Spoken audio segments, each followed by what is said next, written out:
सलमान खुर्शीद, पहले शशि थरूर, अब सलमान खुर्शीद, क्या चल रहा है? देखिए, मेरा ये मानना है ना कि अननेसेसरी हम लोग बहुत सारी चीज़ों पर ध्यान दे रहे हैं। कई दफ़ा जब आप विदेश जाते हैं तो आपके कोई जो स्टेटमेंट होते हैं वो अलग धारा के होते हैं और उसका परिप्रेक्ष्य होता है कि एक मल्टी पार्टी डेलीगेशन के आप हिस्सा हैं।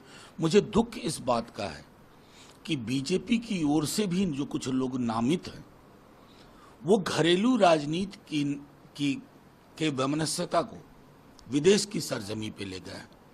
इसलिए मैंने कहा कि गुडविल डेलीगेशन को गुडविल डेलीगेशन रहने दीजिए। इसको डैमेज मिशन के रूप में तब्दील होते हुए मैं कई जगह देख रहा हूं और ये सर्वथा अनुचित है, क्योंकि सरकारें आएंगी जाएंगी, पार्टी कोई आज सत्ता में है, कल को कोई और सत्ता में होगी, लेकिन इस देश की इयत्ता, इसकी पहचान तो रहेगी ना।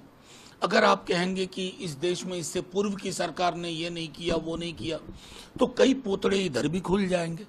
बेहतर है कि इन चीजों को हम संसद के लिए रखें, और संसद का अगर विशेष सत्र आ जाता ना तो ये जितनी सारी चीजें हम देख रहे हैं मीडिया के माध्यम से वो संभवतः नहीं हो। सलमान खुर्शीद, पहले शशि थरूर, अब सलमान खुर्शीद, क्या चल रहा है? देखिए, मेरा ये मानना है ना कि अननेसेसरी हम लोग बहुत सारी चीज़ों पर ध्यान दे रहे हैं। कई दफ़ा जब आप विदेश जाते हैं तो आपके कोई जो स्टेटमेंट होते हैं वो अलग धारा के होते हैं और उसका परिप्रेक्ष्य होता है कि एक मल्टी पार्टी डेलीगेशन के आप हिस्सा हैं।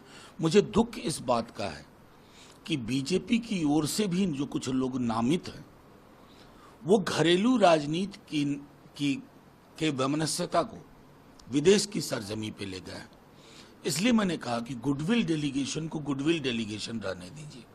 इसको डैमेज मिशन के रूप में तब्दील होते हुए मैं कई जगह देख रहा हूं और ये सर्वथा अनुचित है, क्योंकि सरकारें आएंगी जाएंगी, पार्टी कोई आज सत्ता में है, कल को कोई और सत्ता में होगी, लेकिन इस देश की इयत्ता, इसकी पहचान तो रहेगी ना।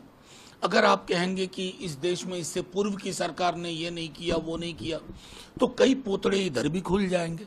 बेहतर है कि इन चीजों को हम संसद के लिए रखें, और संसद का अगर विशेष सत्र आ जाता ना तो ये जितनी सारी चीजें हम देख रहे हैं मीडिया के माध्यम से वो संभवतः नहीं हो। बात का है कि बीजेपी की ओर से भी जो कुछ लोग नामित हैं वो घरेलू राजनीति के वैमनस्यता को विदेश की सरजमी पे ले गए। इसलिए मैंने कहा कि गुडविल डेलीगेशन को गुडविल डेलीगेशन रहने दीजिए।